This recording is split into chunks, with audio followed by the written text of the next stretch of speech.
Good morning. Welcome to this meeting of the Tarrant Appraisal District Board of Directors. Lead us in our invocation today is Howard Madison. He's a retired evangelism director at Mesquite Friendship Baptist Church, but he's also retired from working at the Tarrant Appraisal District after 36 years of service. So, Mr. Madison, welcome to the meeting. If you'll lead us in invocation.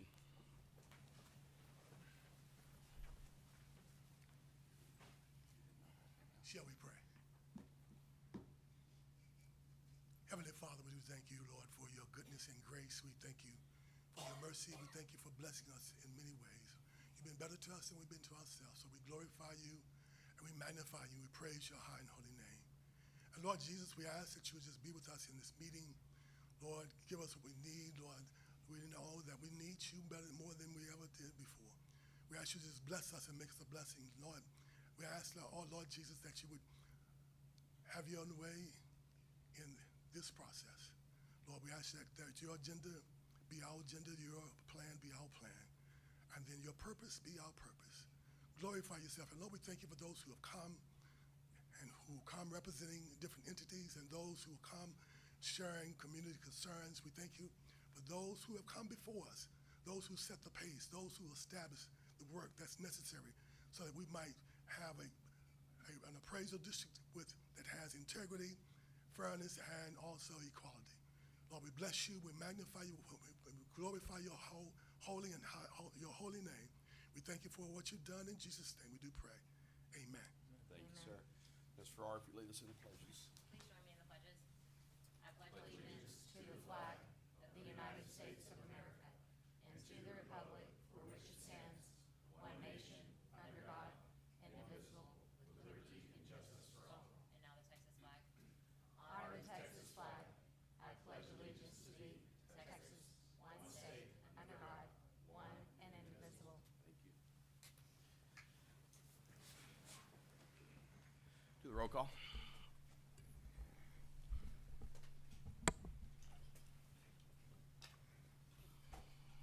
Rick Barnes, Present. Matt Bryant. Here. Wendy Burgess. Here.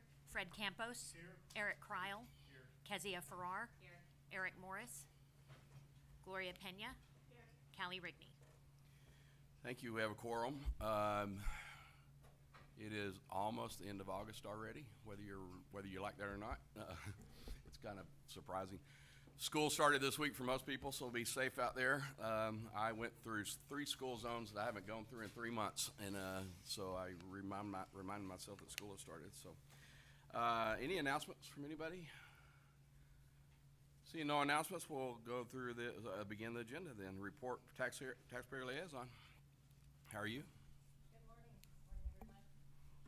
Good to see you.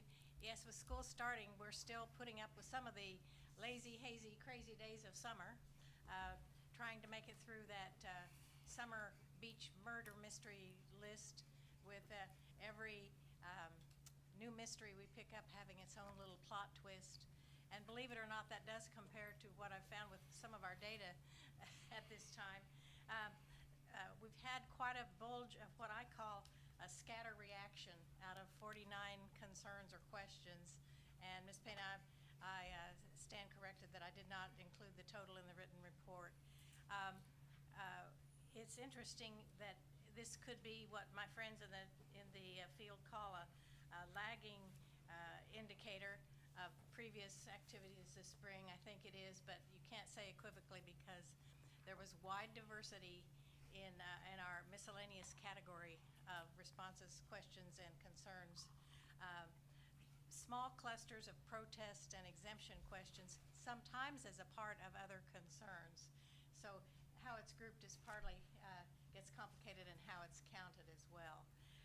But the scatter pattern, I can't really attribute it to any systemic situation other than to conclude that maybe it's an override from some of our springtime activity, our transition to newer processes. Between and amongst the items in the scatter pattern itself, there was a little basis for interrelationship. Each one of those questions and concerns really had its own characteristic, which was very interesting to see, because normally you'll see a distribution of questions and concerns that cluster together pretty capably. This time it wasn't so, and maybe it was because protests, concerns were involved in active protests, and exemptions were not as active as they are normally through the winter time. But some were, as you can expect, perhaps prompted by our database changes, perhaps some by some legislative activity. I don't believe that this is a trend. I don't think it will continue to scatter as it has. But if it does, it's probably just going into fall and preparing for another tax season.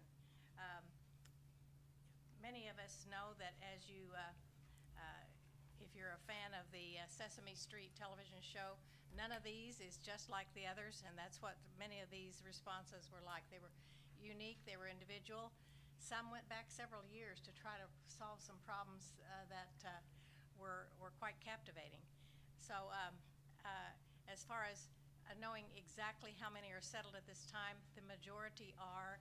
I believe there are about 8 or 9 still outlying that are awaiting some detail. But I always want to include my thanks to the TARB personnel, the administrative support, as well as our TAD personnel who are very, I call them the Sisu crew. I have Finnish relatives, and the Finns have a word that is spelled S-I-S-U. It's not translatable directly to English, and it means fierce determination. And that's what I see some of our TAD and TARB personnel using to get back to people, to help them with some of their concerns, and to nail some of these solutions down. But there are about 8 or 9 not serious ones, but ones that required quite a bit of detail to pin down, and I appreciate those individuals who were charged with that. So it's like your summer reading, plot twists all around, and some unique approaches to problem solving that took place during this last couple of months. Any questions besides those, Ms. Pena? Okay, you referred to the 49, so the 71% of 49? Yes. When you use your percentage. And later on you refer to And there were small clusters of, the same 49? yes. Okay, so for the 20% and the 9%, it's still referring to the 49. Because sometimes when people would write a concern about an exemption or a protest item might be part of it, but not the whole thing. Okay, so in the future, could you please include in your report the items that were not resolved, and then in the following report tell us of those items that were not resolved, did they get resolved, or are they still continuing not being resolved? And I expect that these 8 or 9 that are pending will be. They've just been in process, and I don't do too much activity between the time I pull together my report and when I report it verbally to you, because then I'm changing the content of my report. So, and that could be confusing potentially to you. So, All right. but we'll be back. Are we meeting in September? Yes. Yes. Beats me, I'll look at the calendar when I get it. I know, I'm the same way. Yes, we have to. Thank you for your We're time. required to. Any other questions? Yeah, we'll pull it up to date. I know that there are several in process, and I'm never comfortable with those being in process, but sometimes they have to be finalized perfectly. Thank you. Thank you, Dr. McElvain. Jodan? I think we'll start with the investment report. Excuse me. So I was caught in traffic, but I wanted to speak for a chance to be able to do that as well. Oh. I believe the policy allows for that. Yeah, you have to sign up before the meeting. But you can't allow someone else to speak. What are you wanting to speak on? Your budget. Well, okay, when we get to the budget, we'll get there eventually. Have you had public comments yet? No. Okay, go ahead. So we have our different investment accounts listed. We do earn interest on our checking account. We have a money market account, and then another bank has an Origin money market account, and then we do have text pool. So we try to maintain diversity and safety for our different funds. You will see that there's a deletion of 1.5 million from the money market account. We had moved some money in there to earn additional interest, and we've moved it back for cash flow purposes. But overall, we're still earning quite a bit of interest. I don't know if you have any questions regarding that.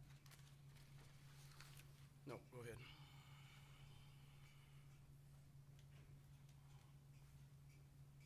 Any questions? Okay. No questions, go ahead. On our go live timeline, there's 10 phases total for conversion. We're pretty much complete. I have phase 7 being slightly a little bit left just because there are some appeals that are still out there. There are typically always some appeals that are still out there as motions and late filed protests get filed. Phase 10 is the retrospectives. That's the last item that we have to complete. And so we'll sit down with the vendor around October 15th and review the conversion process and what we've learned, discuss any policies that we need to change or procedures. We'll also provide them feedback as far as how the conversion went. And that'll be the last thing that we really have to do. We'll still be, as we learn the new system, there'll still be some changes that we have to make and enhancements that we'll end up making. But overall, the conversion you can basically call complete at this point. Joe Don, I may have missed it because I was looking for this page. Why do we have red on that appeals line? That's the appeals. There's always a little bit of appeals that are left over. There were some that were filed before we certified, but we didn't have time to get them scheduled and through the ARB process. And even we'll still continue to receive motions that get filed as people realize that they missed the protest deadline. And we always get motions throughout the year as people kind of realize that Okay, the value's not what they agree to. thank you. On the conversion update, we have been sending functioning roll corrections, and we sent a test file for the certified roll to the tax office. I believe they actually load it in September when they actually do the final load. The ARB did approve the records. Well, they have to by July 20th, but they also have to have less than 5% remaining of total value that's under protest. We actually achieved 95%, 95.8 on July 6th. So I believe it was the next week that we had the ARB actually approve the records. We certified early on July 14th. We sent that out to the entities. We did get some feedback from the entities, which we did appreciate, but allowed us, because we certified early, it allowed us time to make some corrections. We realized there were some buttons we weren't aware of in the new system. And so we recertified on July 24th and corrected, a lot of it was new construction value. Protest for this year, we have two columns in the middle. The year over year shows, like for 2019, there was a 42% increase over 2018. And so it's just the year compared to the prior year. And the next column from 2018, it's a running increase. And so it's always comparing back to 2018. And so for 2026, we're 106% more protests than we had in 2018. And most of those are coming from tax agents. If you look at the owner column, we've been running right around 60,000 since 2018. And agents have increased from 90,000 protests to 240,000. So we have roughly a 2.5 times increase in protests from tax agents. And that's something you see kind of across the state. It's not unique to Tarrant Appraisal District. It's just kind of the trend we're seeing. It looks like Rick and I are doing a good job telling people to protest. Yes, at least the agents definitely are. Yeah. The next slide is the 2025 adjusted. So this is as of roll correction 18 compared to the 2026 certified totals. And so instead of presenting all 73 taxing entities in the increase, we focused on the top 5 and the lowest 5. And out of these, the town of Westlake, the increase was primarily commercial. They had $180 million in new value, which contributed to their 10% increase. For the city of Roanoke, it's L1, which is personal property, and F1, which is commercial. There's $11 million increase. There's only 32 properties in the city of Roanoke in our county, so a few properties make a huge difference. For Northwest ISD, there was $700 million in new value, and out of that, from commercial properties, commercial had $327 million new construction. Category A, single family, had $231 million in new construction. In Category B, which is multifamily apartments, duplexes, there was $173 million in new construction. For Caris, its municipal district is primarily residential. There was $19 million in new value of single-family homes. For White Settlement, that is Google. Google has a warehouse, $2.5 billion of inventory. White Settlement does not have a Freeport exemption. There's a handful of entities that did not opt into the Freeport. And so they added $2.5 billion to the roll, which is pretty substantial. We did talk to Google, Personal Property and myself. We reached out to them and their tax agent. We wanted to make sure that Google was aware of that because we didn't want them to sue us, and we didn't want them to move all their equipment the very next year and cause a yo-yo effect on the tax rate. And they said they were aware, and they picked that location knowing that. So, And every entity since then has called them and said, how about a piece over here? right? So on the entities that are decreasing, the city of Burleson had, in single family, they lost $50 million, and that's primarily from protest. Dalworthington Gardens lost $20 million in single family, which is primarily from protest. Aledo was $30 million. Viridian was $120 million. Live Oak was $20 million, and these are all pretty much single family decreases in taxable value. And just for, I did this for myself, I was just kind of curious where all this kind of panned out. So I pulled up the school districts because every property is in a school district. And so I was just kind of curious where this kind of fell on the map to see if it was a certain area. And it's not as geographically oriented as I thought it might be.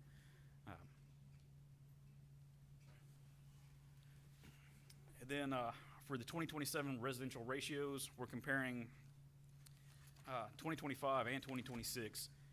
So the 2025 ratio is as of January 1st of 2025. The 26 ratio is as of January 1st, 2026. And those are using sales from the prior 12 months. For 2026, we have roughly half the number of sales because we're halfway through the year when we compile this data. So it's not unreasonable. But what it shows, last year for 2025, overall we're at 88% of market. Right now we're at 85% overall. And so what I would forecast in the coming year is a 15% increase, primarily for residential properties. There is a homestead cap, so the residential properties will be protected at the 10% cap, but rental property would not have that protection. And then as you look at it, there's like the $200,000 homes, they're close to 90%, and as you get to the higher end homes, it's pretty linear and it drops off to nearly 70%. So the higher end homes are getting a better discount than the lower end homes. Just a question for me to understand. The $300,000 to $400,000, the 89%, they're appraised. Is that homes in that value are selling? We have them valued at 89% of what they're selling for? Yes, sir. So they're selling for 11% more than what we currently have them appraised at. And the $1 million homes are at 71%, so they're 29% more? Yes, sir. And some of that's due to market increase. Typically what we've seen is because the higher end homes are less impacted by the finance market, they will typically continue to sell, but then also protest loss. And so we have less evidence on the high end homes, and so we will typically lose a greater share of that value. Where do we start to see the agent influence? Agents, is it at the 700 node? Where are agents just growing like a weed? I would have to make an assumption. I don't think I've compared those numbers as far as the breakdown of tax agents and the price range. I would expect it to be across the board, maybe not below 200,000. I don't think they would really target that area. Okay. But we can get that number. It'd be interesting. Okay. Be interesting to see, we get these flyers in your mailboxes. Do they Yeah. send them countywide, or is it targeted towards, certain values? Okay, we'll email that out.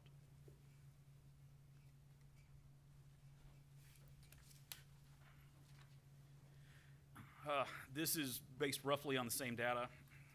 The bars are the number of sales, and so on the right side of the graph, you'll see the quantity of sales. And then the lines are the appraisal ratio. And so the colors kind of correspond between, so like for sales, for 2022 sales, it's a kind of a dark blue color. For ratio 2023, it's a dark blue color. Because for whatever tax year the ratio is, we use the prior year's sales. And so those, it's always one number different. But what you can see is the quantity of sales in the 200,000 range was primarily increasing. And again, 2026, we're only halfway through the year, so that bar is about half the size of the rest. But as you get higher and higher, you see kind of more and more of the sales kind of drop off over the time, except in the million plus range. You see that kind of increasing. On the ratio, the green box is where we're supposed to be for the property value study. We're supposed to be between 95 and 105%. The two blue lines, they start off in the green, and then they're just kind of skimming along the bottom of the green line, but they're pretty close to where we're supposed to be. Once we get into the green line, that is the 2025 tax year, and it starts to kind of fall out as we get into the higher end homes. And then that kind of accentuates into 26 and the ratio for 27, which isn't final yet, but that's where we are right now. And so if you look at this, like the red line is what we'd have to straighten that line up and bring it all the way back into the green.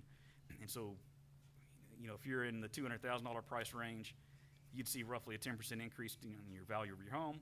If you're in a $1 million home, you may see a 30% increase in the value of your home over the coming year. So we just have to flatten that line out, because next year will be a property value study in a reappraisal year. Cybersecurity and AI training. Right now we're at 89% on AI. I believe we're pretty much complete on cybersecurity. Next week we'll send this out. We have to report it by August 31st. We originally made the assumption that the AI would be rolled into the cybersecurity training, and it's not. It's a separate training. It has to be reported separately. And so we realized that is a separate training, so we've sent that out to all the board members and the staff. And so we've given them a week or so to get that completed, but we'll send out that confirmation to the board that way y'all can see that everything was completed before I certify it to the state.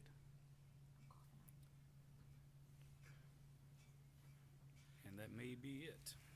Any questions? Seeing none, we will move forward. Reports from committee, IT committee. Fred. Good morning, board. So the IT committee met, and I just want to say where we are today with the CAMA conversion is light years compared to where we've been in this organization. To put things in perspective, you and I, Rick, were in a meeting 13 months ago where it was a go, no-go with 20 people, and it was quite an ugly meeting. For the public, this is the equivalent of redoing the inside of your house and living in it without disturbing anything. So we, as you heard Joe Don say, we've now completed phases 1 through 9 of a 10-phase process. In my opinion, we've gone from one of the worst CAMA systems to now leapfrogging to one of the highest. Matter of fact, as far as True Prodigy is concerned, we may be ahead of the curve in feeding them information about how we're doing things. So it's certainly taken us to the front of the pack, which is where we need to be for Tarrant County. Lots of things have happened that have been really successful. Over the 4th of July weekend, we still incurred 2 cyber attacks, but the way we handled it and how it impacted clients is almost a net zero. So we got to experience that. And I'm happy to say that because our history has shown that we haven't been able to endure that very well. We're now beginning to downsize and shut down the Augmentum servers. We're migrating the document management system, the RVI, to legacy AS400. And now we're in that final phase of, as you heard Joe Don say and Brian's team, of reviewing code and seeing what we can do to make it better in the future. We are definitely in the best possible state. And I want to end by saying, and we've said this a lot, but again, think of my analogy of redoing the inside of a house. A lot of great, amazing people have worked around the clock in this organization to pull this off. And like I said, 13 months ago, we were in a position of, there's no way we're gonna pull this off, to now we've got this and great. So just hats off to Brian's team and so many people who worked so many hours over this past year to get us where we're at. Any questions for Fred? I'll elaborate. I 100% agree. Our staff has done phenomenal with this process.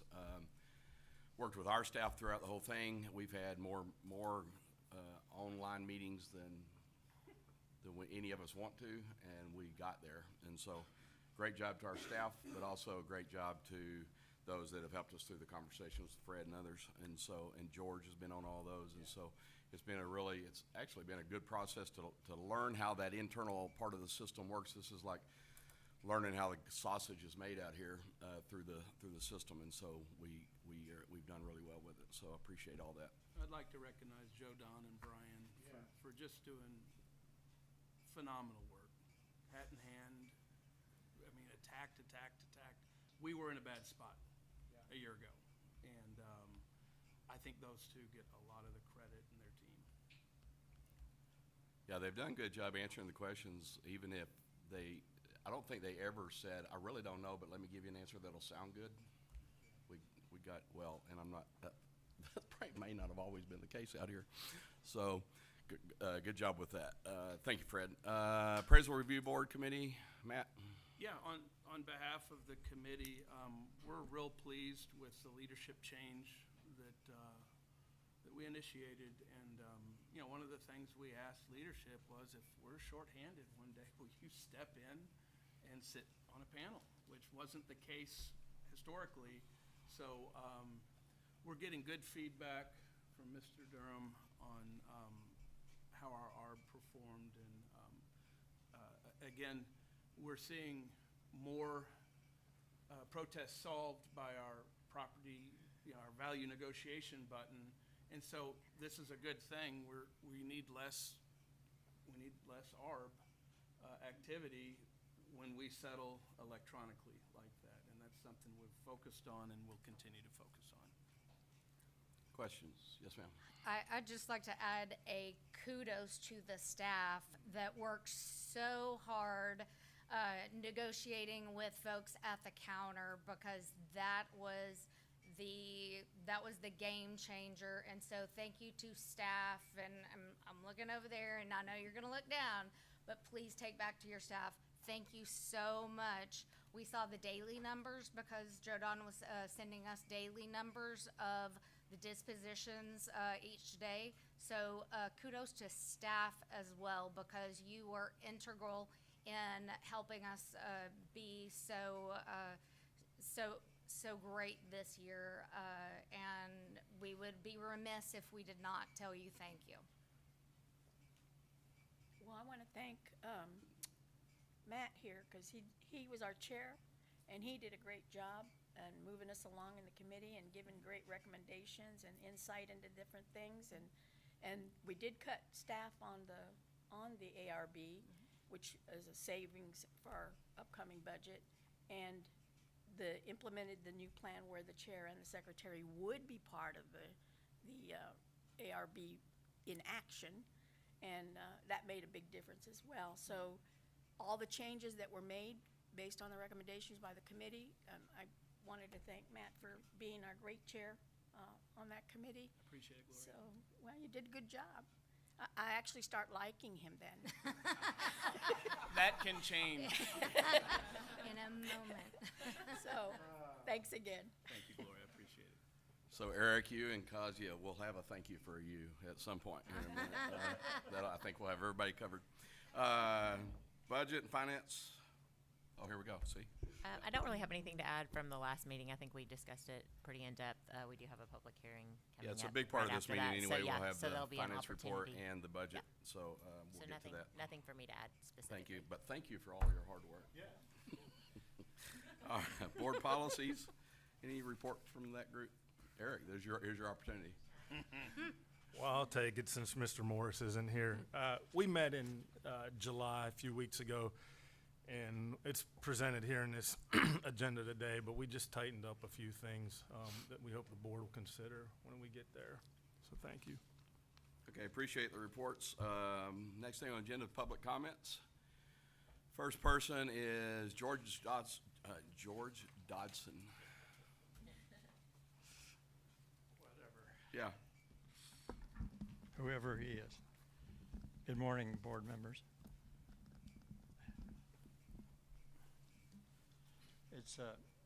Thank you for the opportunity to speak to you. I'm so pleased to report that the IT environment at TAD is, Fred has already discussed, is so dramatically improved that it's, for me, it's hard to believe that we're doing so well. I started coming here nearly 7 years ago, giving my concerns about TAD's IT environment. Well, I didn't know that much about the technical components because I was not shared by the prior chief appraiser. I, of course, knew about the original 2014-2015 disaster of starting Aumentum. I also heard of problems and was well aware that things like backups and security were not under control. I recommended backups, excuse me.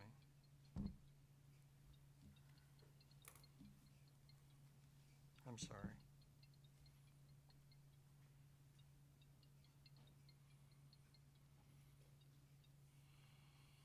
Sorry about that. I first focused on backups because we were sending, I'm sorry, tapes to local city closet that wasn't likely the best approach. I know that tapes are very unreliable, and when break-ins happened, when the break-ins actually happened, it was proven that the security and backups were totally inadequate. We've learned now so much more about the old servers, about the bad cabling, and many more things that were just out of whack. Printers, the whole IT environment. I'm pleased to know that the closure of the first year of True Prodigy's execution has performed excellently, not by itself, but because of the leadership of Joe Don Bobbitt and Brian Lipka, who pulled off conversion in such a complex effort with the help of the True Prodigy team. I'm also thankful that Rick Barnes pulled together the tax office with the TAD team to help ensure the end-to-end delivery of appraisals and tax bills. If that wouldn't have happened, if the TAD organization just did their stuff and then threw it over their transom, we would have had a big disaster there. So, Rick, thank you so much for pulling that together. Along the way, there were many bumps. The conversion of database was like a rat's nest. I've never seen or heard of a database that was so bad and so badly documented. The Aumentum database was patched together from a California appraisal system. Am I running out of time? I have run out of time. It's down to 0. Okay. Yeah. Anyway, I just appreciate what all has been done. I apologize for my phone going off. And thank you so much. Thank you. I appreciate the opportunity to help out, and it's been a great exercise. Thank you. Thank you. Chandler Crouch. Chandler, what happened to your knee? Oh, no, buddy. 3 minutes, man. Don't start. Don't start. What happened? No, dude, get on Facebook. It's all on there. Oh. Yeah, fossil hunting can be dangerous, and if you get cut, it's time to get out of the water and clean the wound. So that's the punchline. All right. Thank you for the opportunity to speak here today. I have a lot more to share and things to talk about than what 3 minutes will allow. I've signed up for a couple other areas, so that'll cover some of it. But we've got an environment here where Joe Don can put up a graph that shows some people are getting taxed at 70% of their value and some taxed, memory serves right, 105% of their value, somewhere around there.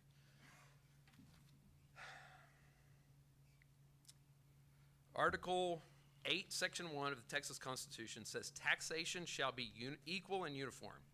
It goes on to say, all real property and tangible personal property in the state shall be taxed in proportion to its value.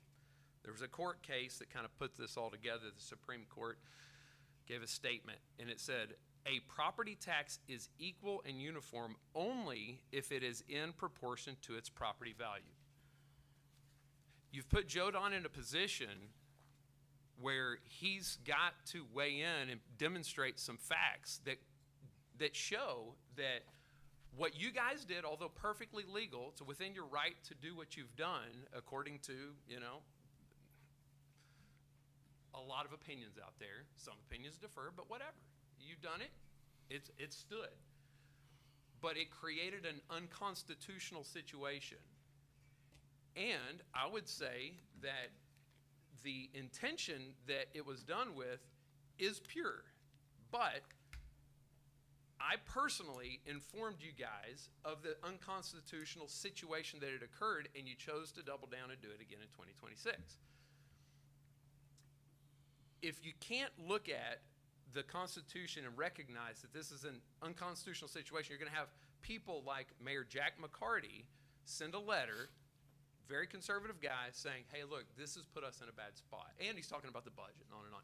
City of Fort Worth has got several things to say. I like the fact that we can focus on the issue, which is spending. That is the issue for our taxation problems. That's the core nugget of it. However, I don't know, I'm not going to speak to the issues in each entity, but what it's done is in your pursuit to try and do something good for the taxpayers, you've given taxing entities that have, and I'm not saying Fort Worth or North Richland Hills have out of control spending. I'm kind of switching topics here. But there are some entities out there that are spending like there's no tomorrow, and they can blame you guys for all the problems. And they've got something to say. It's an unconstitutional situation that has to be rectified. I would go by name.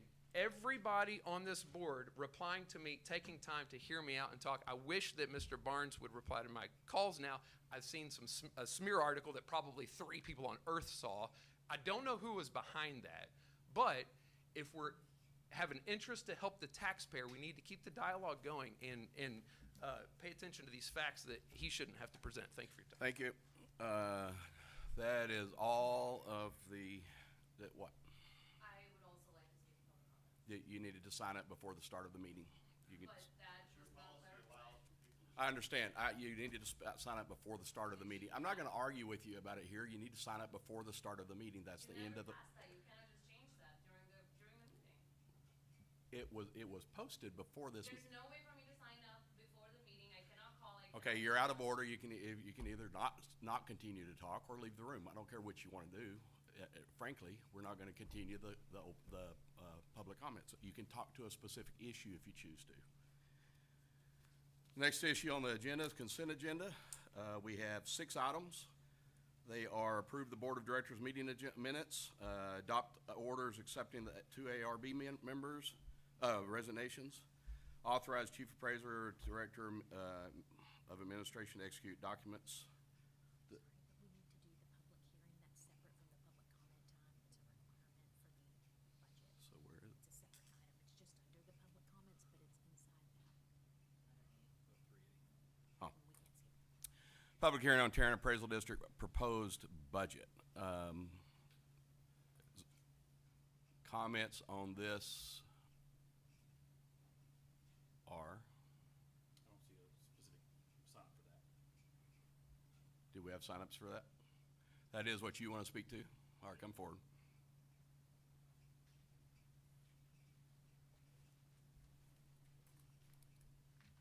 I need to introduce myself. Yeah. Okay, please. so I'm Dr. Chad G., Superintendent of Kennedale ISD. Okay. And so while you're about Chad, to what was your last name? I'm sorry? What was your last name? G-E-E. Thanks. Okay. And so while you're about to contemplate your budget, I would like you to understand the impact that policies that y'all have implemented are having on our budgets. So, this is a letter that I'm gonna send out to our staff later today, explaining our situation and why they're not gonna get, our compensation plan hasn't been announced yet. So, I'm just gonna read through the letter. I know there have been questions regarding why the district has not released a compensation plan for the 26-27 fiscal year. Historically, our district has been able to release the compensation plan in June. Unfortunately, this year, circumstances related to certified property values provided by the Tarrant Appraisal District, TAD, prevented us from doing so. As a small district encompassing approximately 15 square miles, our tax base is heavily dependent upon residential property values. Unlike rapidly growing districts, we have limited commercial and industrial growth to offset fluctuations in residential property values. Historically, our certified property values have increased each year as new appraisals were conducted. However, 3 years ago, TAD froze property values for the first year and subsequently moved to 2-year appraisal cycle. As a result, our certified values have declined significantly as certified values have been artificially capped. In addition, changes in state law, including the increase in the homestead exemption to $140,000, other property tax exemptions, and property value protest, have contributed to the decline in our certified values. While the state provides funding to help offset some of these reductions, it does not fully replace the revenue lost by the district. At the beginning of the budget process, we had hoped we might be able to provide a salary increase of at least 2%. However, we could not responsibly make that commitment without knowing our final certified property values and the resulting impact on our budget, as our initial 26-27 budget reflected a deficit of $1.4 million. In response, we made very difficult decisions to reduce expenditures, including 17 staffing reductions based on projected student enrollments, department budget reductions, program cuts, and other cost-saving measures.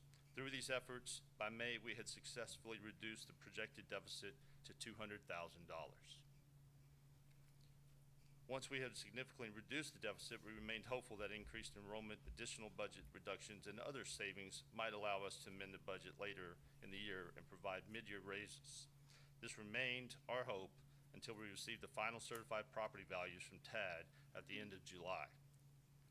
Historically, increases in property values have allowed the district the additional revenue necessary to support year-to-year salary increases and cost of living adjustments. Because we did not receive our final certified property values until late July, we were not in a position to announce a compensation plan before knowing the actual numbers. Unfortunately, the final values received from TAB were significantly lower than anticipated. As a result, excuse me, our current projected deficit has increased from $200,000 back up to $1 million. When we reached out to TAD to find out why, we were simply told it was because of our contested values, and without new appraisals, the TAD could not justify the values they sent to taxpayers originally. So $800,000 lost revenue. Your time's up. Okay. Thank you. Is there any other public comment on the TAD budget? Yes, ma'am. Okay. Your name? Ambika Sharma, AMBIKA SHARMA. Hold on. Sharma is the last name. What's the first name? Ambika, AMBIKA. I would like to have my time. Okay, thanks. We're good? Okay. So on the taxpayer impact statement, I want to actually talk just about the budget. I think that sounded like a public comment previously. So on the budget, so I've been going to different government entities, and everyone's currently talking about budget. And for example, yesterday at the Forest City Hall, or the City Council, they passed a resolution to consider increasing the tax rate. And that's primarily because the budget originally was supposed to be about 60 million, the deficit was about to be 60 million, and now they're considering almost 80 million in deficit because the appraisal numbers that were sent to the city of Fort Worth are much less than they anticipated. I would have forecasted that, but Jay Chapa wasn't able to. So now they have to therefore increase the tax rate. Same thing is happening at the Tarrant TCC, Tarrant Community College, and very soon will happen with the Fourth ISD School Board. The point being, I am trying, last month, excuse me, you all had a discussion about the property taxes, whether the appraisals were constitutional or not. I made a comment, Chandler read you Constitution today, so just what Chandler said. It was not the right thing to do. It was not uniform and equal application of the law, and that is actually the only goal of this, one of the two goals of this body. And so when you chose to freeze the taxation, you actually passed on the burden to these taxing entities who now have to increase the tax rate. And that's not fair to, especially those who are lower income families, because if we're not going to increase their homestead exemptions, they're going to pay more. The burden is on them, therefore. So here the comment really is that as you think about whatever your policies are when it comes to freezing or not, like think about your constitutional duty, which is uniform and equal taxation, and also have that driven by evidence and not like 5 people I spoke to or 1 person in Arlington said they were the only one that didn't protest. And to say that, oh, they all have the right, individuals have the right to protest does not absolve you of your constitutional duty. Thank you. Thank you. Any other comments on budget? Thank you. Seeing none, now we're in the consent agenda. We have the 6 items. I think I was on number 3 with documents necessary exercise renewal option under the current contract for retiree group medical supplement. Number 4 was authorize chief appraiser to negotiate a contract for the Tarrant Elections Administration for the upcoming election. Number 5 was authorize chief appraiser to renew their agreement with Pictometry. And number 6, authorize chief appraiser to renew password security software. Is there any reason to pull any of those off of consent? And if not, I'd entertain a motion to approve the consent agenda as presented. I'd like to pull 4E for a question for Joe Don. You'd like to pull 1, 2, 3, 4? Okay. 4E. Oh, 4E, okay.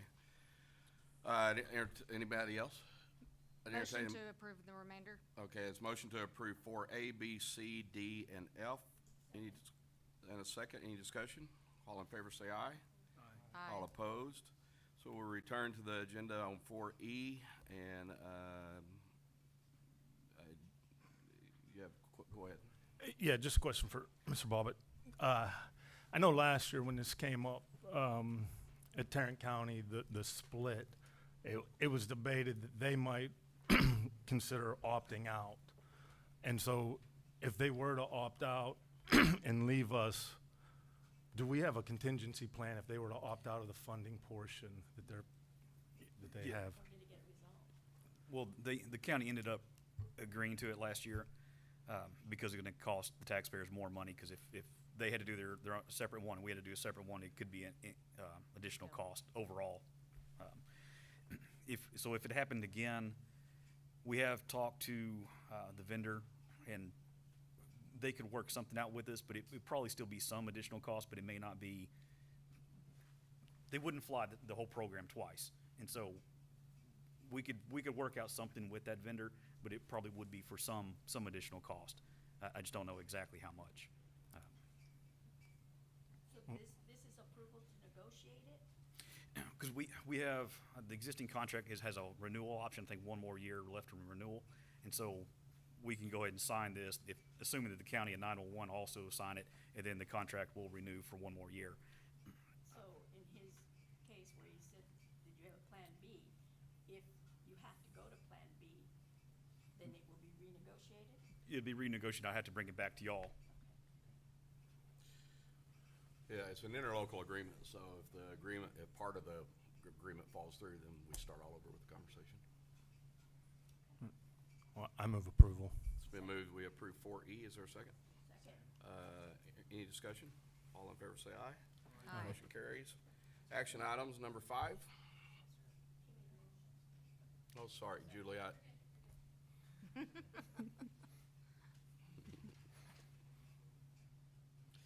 All right, number 5A, consider acceptance of the TAD annual comprehensive finance report and audit for the fiscal year ended December 31st, 2025. We do have John Manning from Patilla Brown and Hill with us. The bottom line is we have roughly $3.3 million left over from 2025. And so later we have recommendations on where to put that money and to commit it to different funds. if you have anything you wanna. No, just that we offered an unmodified opinion and that the audit went very well. We appreciate Brad and Teresa's help. And if y'all want to go over the financials, we can do that. But I realize y'all have a long meeting, but the audit was really good. There were some challenges this year with the new payroll system. Teresa and them fought really hard to get us what we needed. We're here a little bit later than normal. And I think now that we've got the payroll situation a little bit better, I think we'll be back to our normal timeline. But just wanted to really say things looked really good, and then we appreciate all the help we received here and appreciate your help as well, Jonah. Is there anything from a staff perspective we want to elaborate on? And if not, is there any questions from the board? Do you have anything, Brad? Just a big shout out to John and his team and Teresa for all the work they did. Questions from board members? Seeing none, I'd entertain a motion to approve the finance report. It's been moved that we approve the finance report and audit. Is there a second? Second. Any discussion? All in favor say aye. Aye. Motion carries unanimously. Thank you, board. Appreciate y'all's help. Thank you. Thank you for coming up. B, authorize chief appraiser to negotiate a revised contract for an aircraft audit. Board previously authorized this. We just summarize that paragraph. We tabled it the last time. You may have, you did receive an email early this morning. I got mine at 4 a.m. this morning. I got a call late last night from Austin.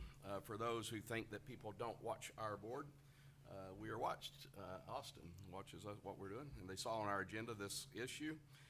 If you read your email, in the email it's suggesting that there's more than one company that does this out there, and that if we are going to do it, the call that I got was saying you definitely need to put this out for an RFP versus going directly with the first person you talk to, because the first person you talk to usually has an agenda. And so that's the issue before us right now. Is there any comment, discussion on this issue? I would just like to say that I want to encourage the taxing entities to really consider this as a good thing, because you're looking for extra funding and this will provide it for you. You know, I'm all about trying to make sure that the entities get what they need as well, since that's why we're here.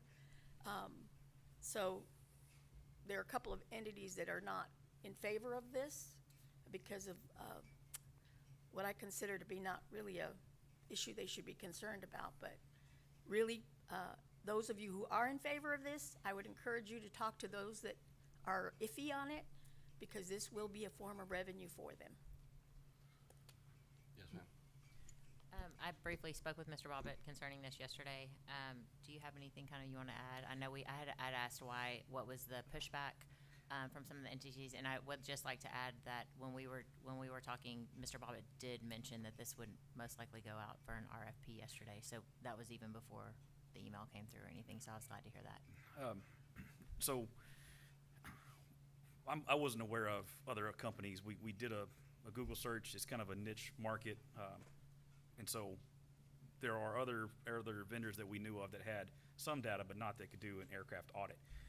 So apparently there are others, and so we can do a RFP to clean that up. But the feedback that we received from most of the entities, they preferred this project be funded through the normal budget process and not through an interlocal agreement and a refund option.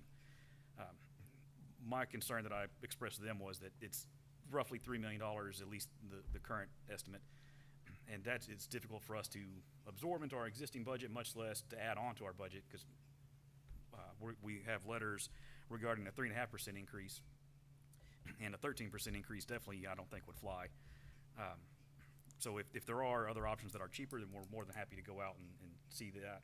And so at this point, we wouldn't recommend doing anything at this point. We'll move forward and get quotes for an RFP process. But all this was going to be paid for either through interlocal or through the reserve funds, and so it wasn't actually going to impact the budget for this year at least. Mr. Crowell.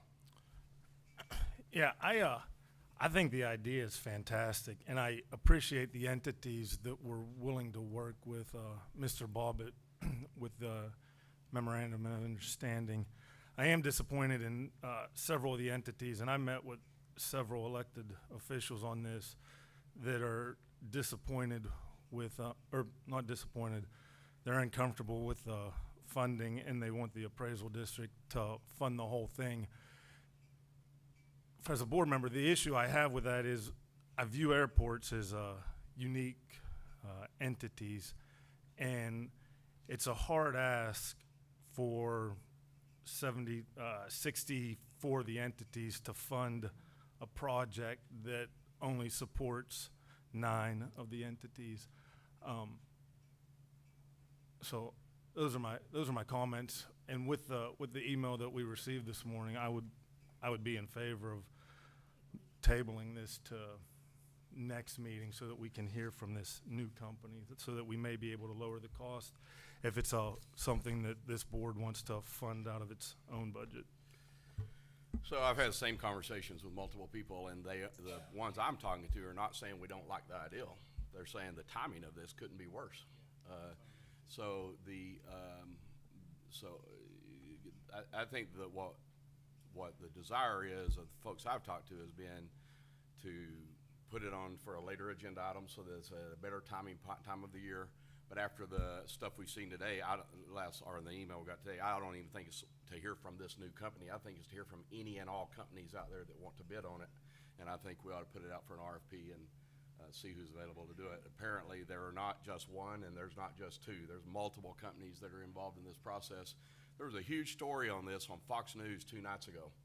Not from this exact perspective, but it was from the federal conversations of the airplanes are now, they have systems on them and we all like these systems if you're in one that goes down because it tells you where your plane went down in the middle of the woods somewhere.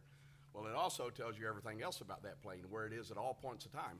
And so if that plane spends 80 weeks out of the year in a Tarrant County airport and 30 weeks out of the year in a Lubbock County airport and then goes to Montana the rest of the time, each of those know where it's at, and each of those that have property taxes. And so this was talking about Los Angeles, the story that was on Fox News, the largest county in the nation, and they are actively involved in the process because, believe it or not, there's a lot of airplanes, big airplanes in, every time you go see a movie, you funded another airplane for somebody. And so it's a big conversation at the federal level. The plane people are really nervous about it because now they feel like it's Big Brother watching them everywhere they go, and it's like, well, yeah, sort of. I think it's a legit conversation. I think we need to move forward with it. I just think we need to put it on RFP and figure out who's the best people to do it for the right amount of money, not just jump at the first one and say, okay, you showed up and gave us a presentation, but you charge more than anybody else, and we're going to go with that moving forward. I think so, but I think we need to do it. So I'm going to echo some of the same things you said. I've heard from quite a few entities. Two things. I've had several conversations with Joe Don, Mr. Chairman and board. First off, there are other opportunities out there that need to be explored. When we were getting pushback, Joe Don was informing me that even this vendor has some other rooftop opportunities that may affect all of the entities. The entities also were expressing to me, hey, we appreciate the idea of we give $1 and get 10 back. We've got to budget this. We don't fully understand it. Some of them want to be single funded. Some of them want the whole group to fund. So I will say I definitely think this is a great idea. I think we need more options. It sounds like there's some vendors that even have options that affect all entities in addition to this. I love the idea of an RFP. And I think we almost need some champions to go out to the entities and show them because they're sort of confused. I think the timing is bad because they're dealing with budgets and our budgets and their increases. And so I think the idea is very sound, and I think there's more opportunities than just one to present to them that I think the entities can then budgeting and go forward with. So basically echoing everything y'all are saying. Ms. Burgess. I will mirror a lot of what has been said. I mean, I think the opportunities need to be explored. Absolutely. The timing, like you said, is bad. But I believe that the funding needs to be reflected to those that receive benefit from it, not spread out to everyone. Kennedale School District should not have to pay because they don't have an airport. They will not benefit from this. So I think that it does need to be structured in a manner that those that benefit are the ones that pay for the service. So that's my opinion on that. I got a rolling vote going on right now. So I'm gonna move that we, it's tabled right now, right? Oh, it's on the agenda. So I'm gonna move that we table this motion to a future time undetermined, so giving Joe Don the time to put together an RFP for all vendors and come back to us with a formal report, regardless of what that report may be. Second. So moved in second. Is there a discussion? Hearing none. Julie, you caught up? Okay, we'll actually vote with our machines this time. You'll note that you got a mouse this time to use, because apparently some of us don't like touch systems, and so. I love the mouse. I love the mouse. If I'd seen it, I would have found that chart quicker. Somehow I'm gonna, Okay, where'd it go? I don't have it. what did you hit right then to do that? You're gonna hit show vote. Oh, show vote. Okay. Okay. Oh, but the motion, so we're gonna against this because the motion is to. Table. Okay. All right. A vote for is a vote to table.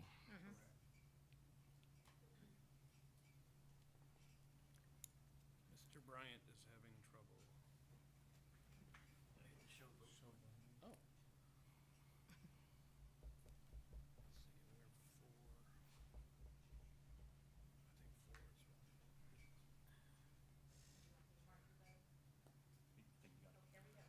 All right, passed unanimously. What are we on? 5C, pass resolution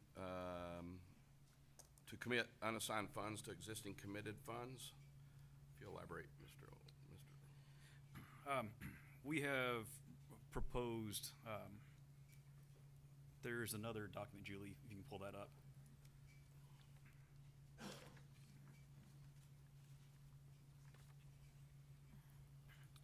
So out of the $3.3 million that were left over from 2025,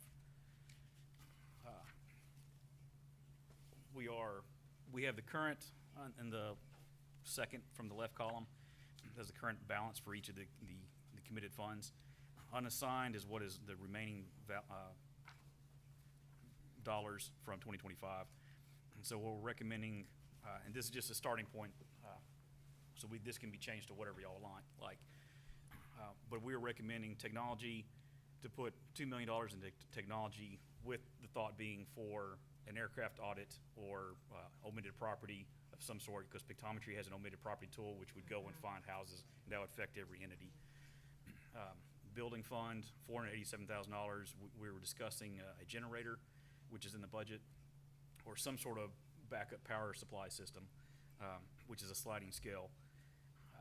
The election is $800. Right now, the current estimate for this year is around $800,000, and so this would go ahead and fund the 2028 election with a rough amount. That's already paid for, or at least we have money for it. The CAMA, we have put $12,600 in the CAMA just for extra development, and then unassigned would go to zero.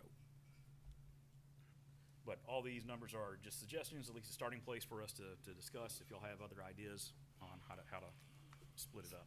And we could, at a future time, create a new fund. If y'all wanted to fund something different, we could bring it back next meeting if y'all wanted to reallocate and create new funds. So is the generator in the technology or in the building? Building. I was putting it in here for the building. In the budget, we may have it under IT. I don't know where we have the budget, but. Under computer under there. So with it being moved here, will that affect the budget? This wouldn't, whatever we do here won't affect the budget, because we're just moving existing dollars into To one piggy banks, different, essentially. okay. However, it will affect the part that's passed to the entities, correct? Yes. Yeah. That's, If we, Right. if we fund anything out of the reserve funds, then that would decrease the budget. The budget by that amount? Yes, ma'am. Correct, okay, yep. any other questions, discussion? So I was playing around with this yesterday, and I came up with some different numbers, and I thought I'd run it by the board and see what you guys think. I would like to put 200,000 into litigation.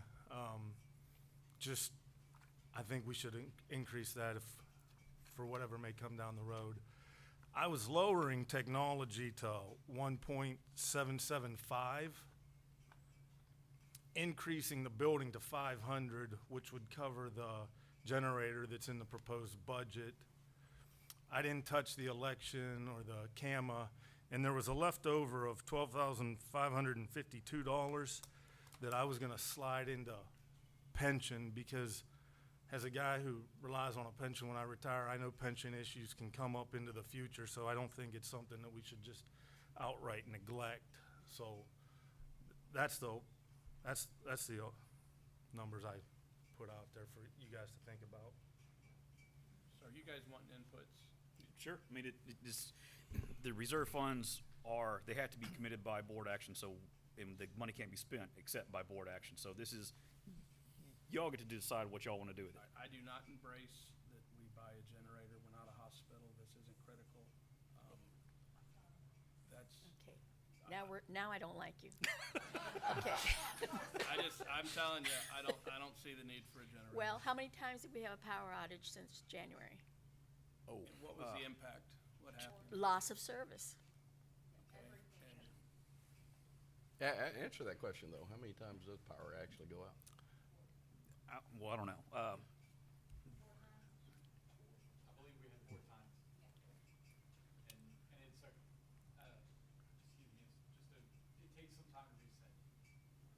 Most things come up quickly, but there are some things we have to step up.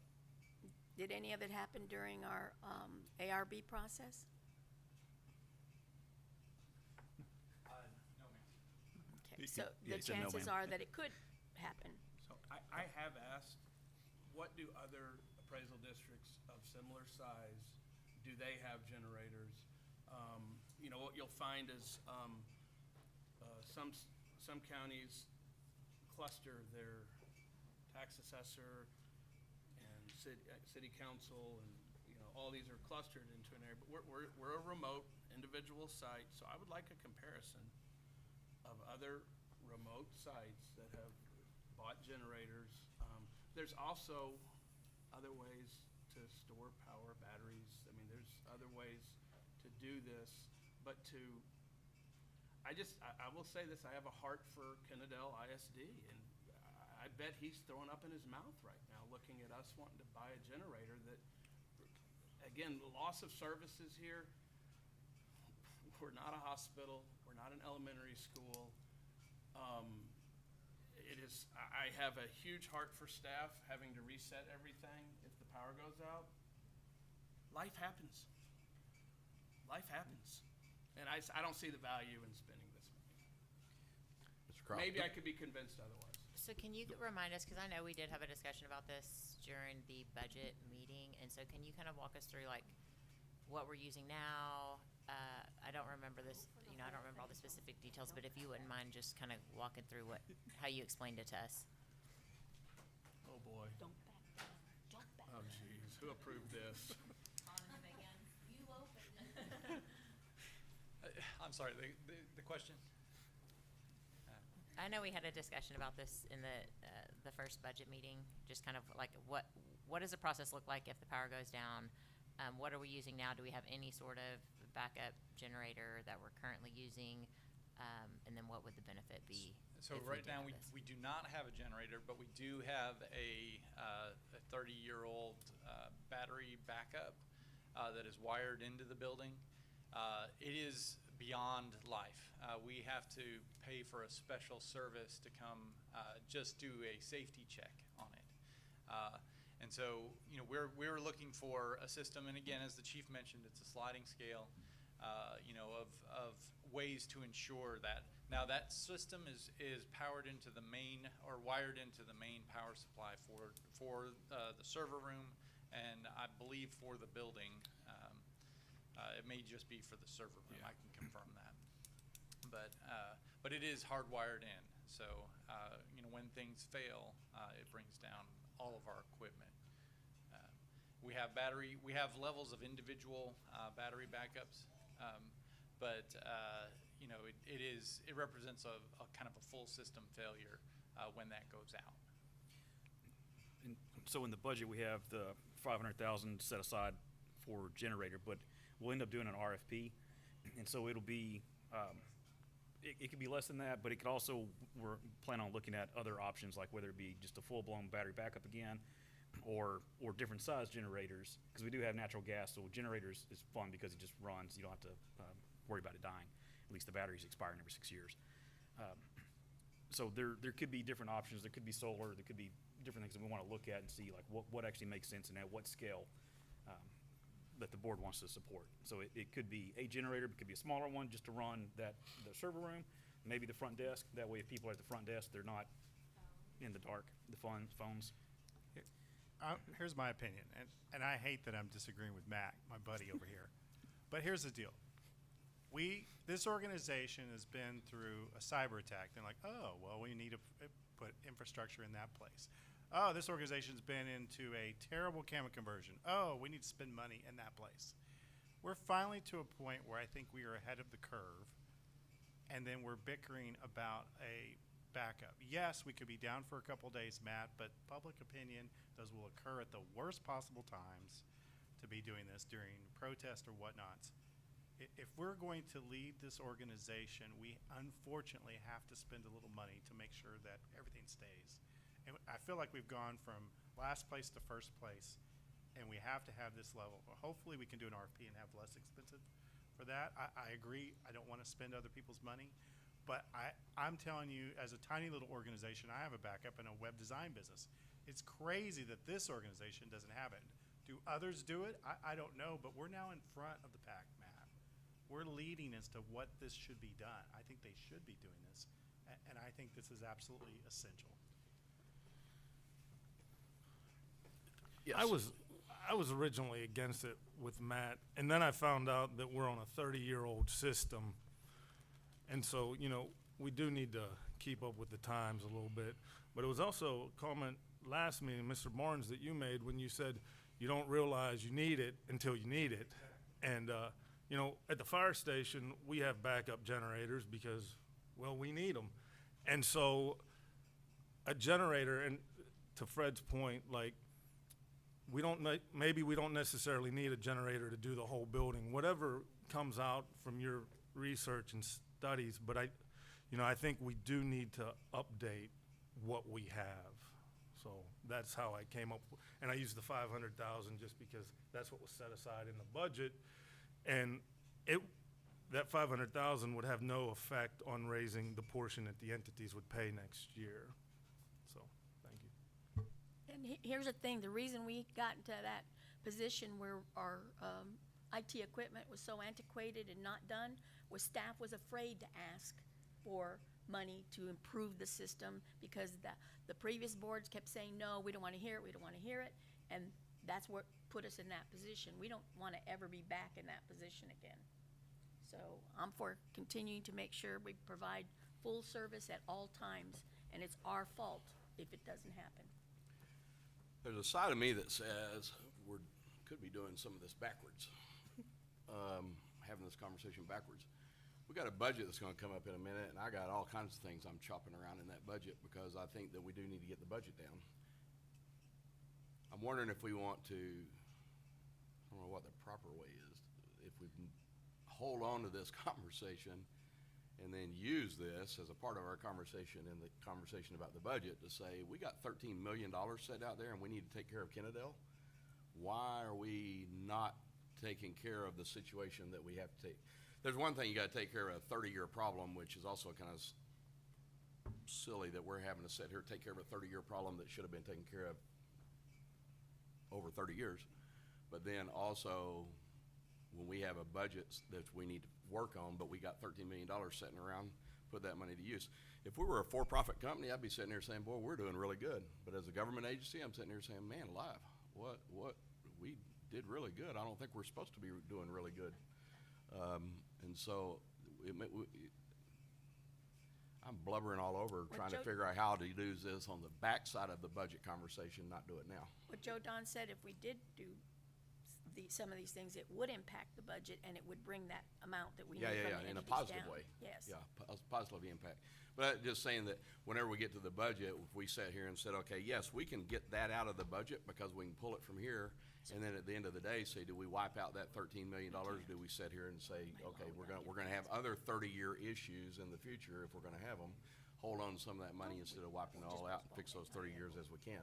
Because I also look at a generator and ask, why in the world are we paying for an entire generator in 1 year versus spreading that out over time like you do everything in your own home?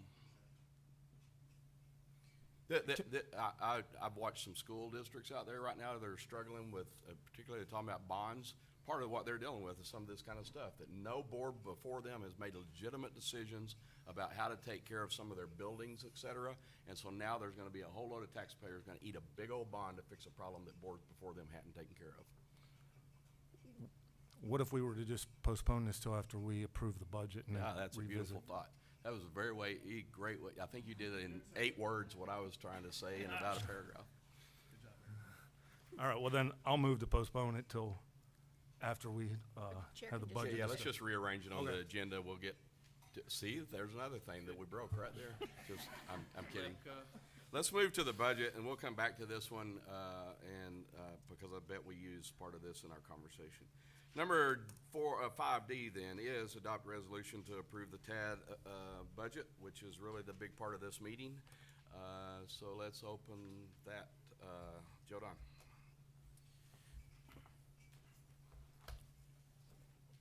Can you open the slideshow? Okay.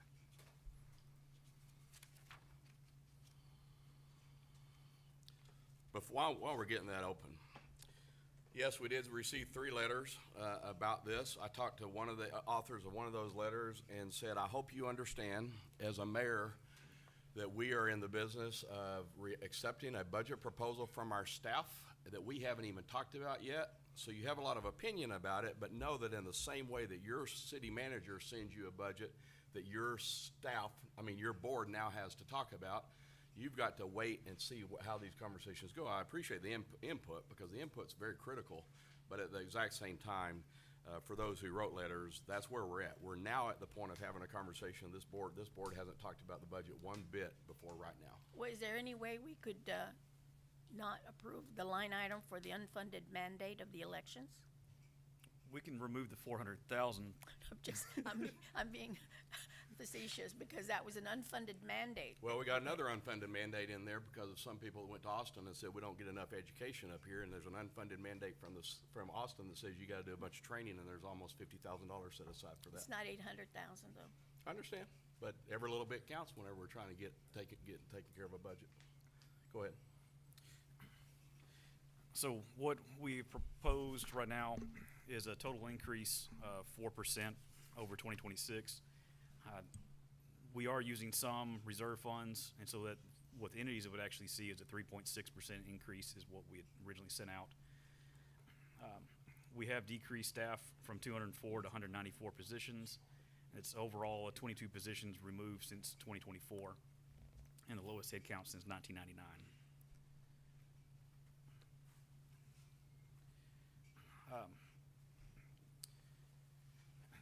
Overall, reductions of payroll cost, we're still allowing for a merit increase of around 3%, I think is the average that the entities were doing over last year.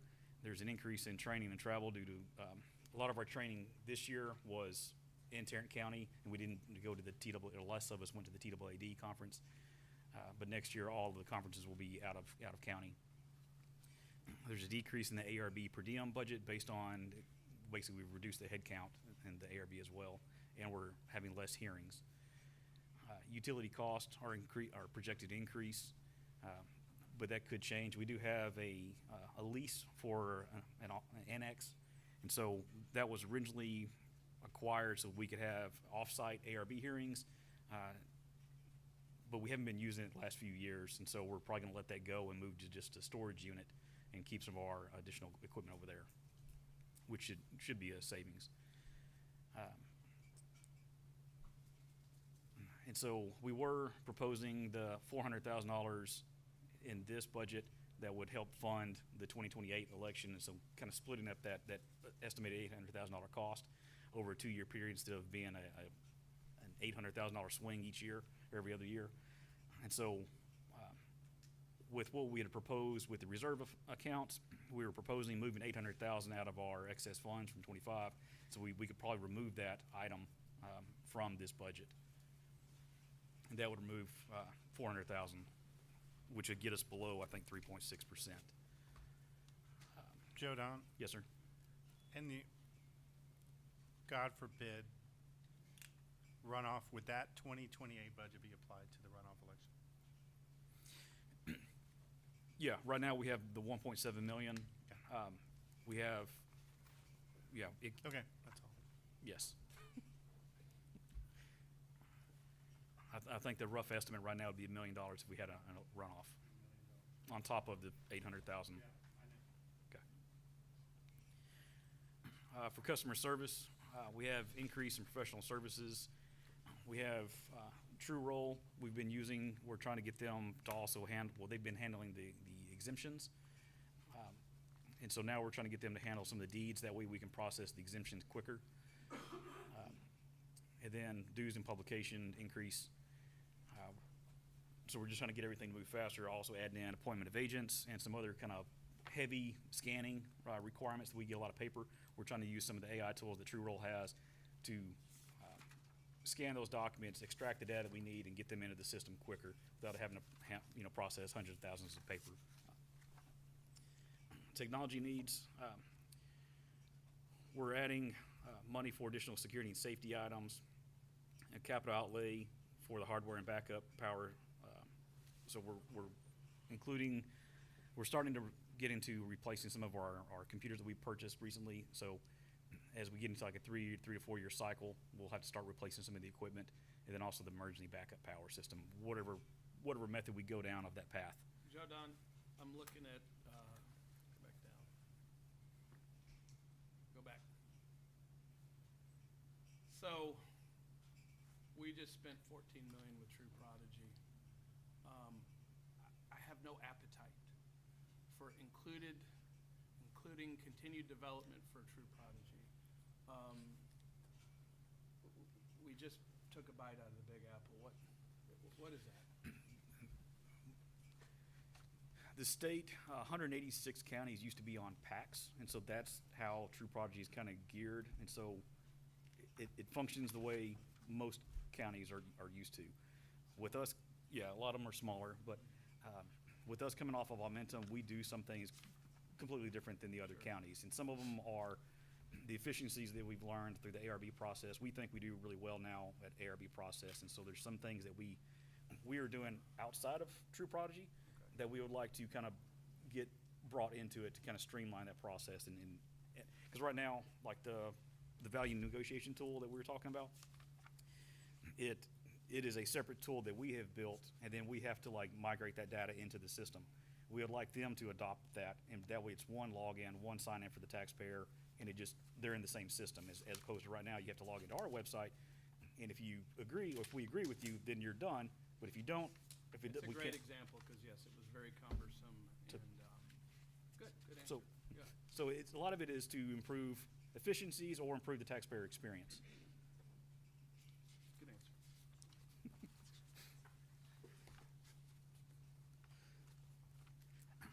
For comparison data, we brought in the 2026 budgets for Collin, Bear, Tarrant, Travis, and Dallas, and Harris County. And so that way you can see the total number of parcels, their budget for last year, for the current year, just as a comparison of where we are, and number of appraisers, number of employees. And then in the bottom graph, we have the budget per parcels with and without minerals, because we have a substantial amount of minerals that a lot of counties don't have.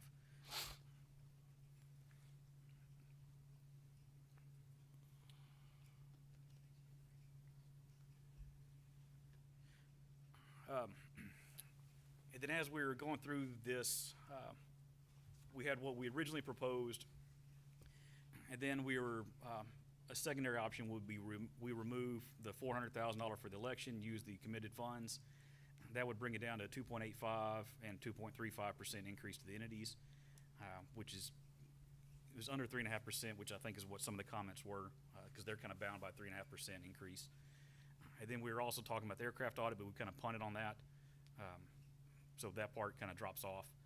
I think, Mr. Crowell, you had mentioned earlier when we were talking about going from a 3-year to 4-year replacement cycle on the hardware, which is save about $80,000. And so I think that would get us a little bit lower.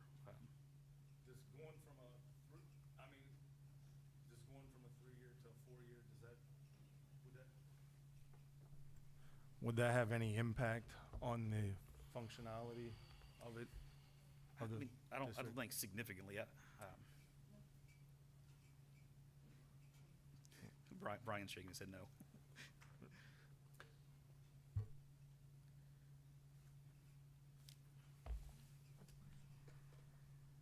So essentially what would be recommended at this point would be that secondary option.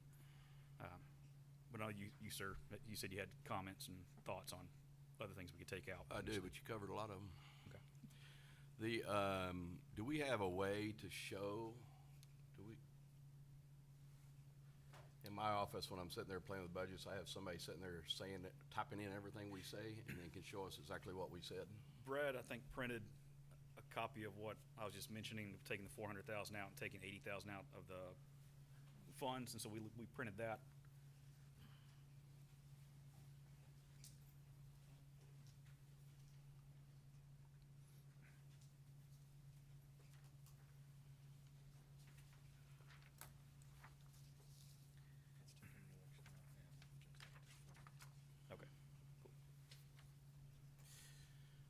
And he has this on his computer, so if we need to make some on-the-fly math, we can. Wendy has it. Yep. I'd just like to be remiss if I didn't say, you know, we got ourselves out of a pickle with delaying updates and upgrades in computers.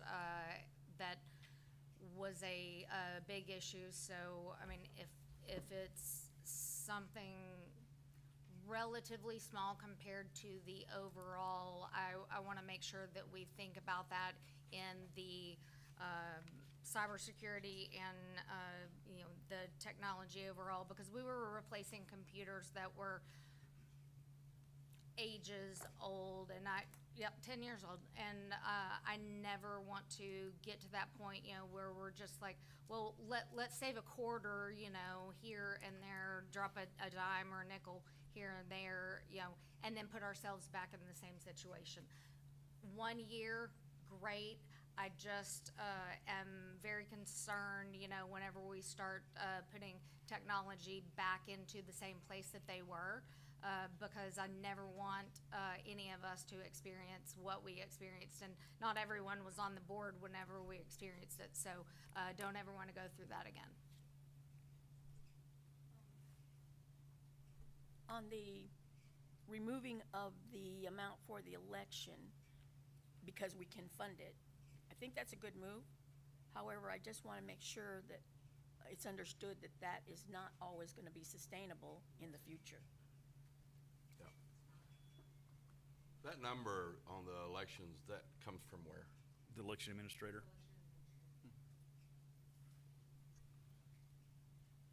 And if we take the 400,000, are we, let me see, hold on. And it won't include if we have a Runoff. right.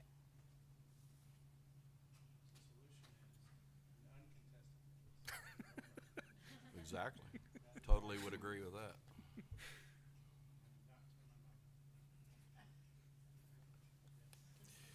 If we remove $400,000 for the proposed 28 election, then the next budget we're gonna sit here and argue about is gonna have an $800,000 fund for the budget for that election. Oh, well, that's why we were discussing the committed fund with the 800,000, because that would cover either this year's election or that would be squirreled away for 2028, removing any need for us to discuss it for 28. Yeah. cannot approve a budget for 2028. The board has to approve every budget every year. Yeah, yeah. And of course, the cost of an election is impacted by lots of things that might go up or might go down, depending upon lots of conversations that are going on out there right now. Okay. Any other discussions, thoughts, questions, comments? You'd mentioned, because we postponed the reserve allocation discussion. So, one thing, because the board policy, or some policy, I think it's the board policy, we keep 90% of our budget in reserve, kind of for that purpose as a 90-day reserve. And so that's roughly a fourth of our any given year budget. And so historically, what my attorneys have told me is everything needs to be committed, and I'm not comfortable with just a general 90-day reserve that's not committed towards something. So I'd asked the board previously to take that 90-day reserve and commit it towards different processes or different functions. So as y'all look at doing that, if you want to take anything else out of the reserves, I just don't want to get below that 90%. That way it's there in case there's ever an emergency. Do you happen to know what that number would be? Roughly 12 million, 11 million and some change. Well, I guess my math is wrong because I'm doing a third. But a fourth of 33 million.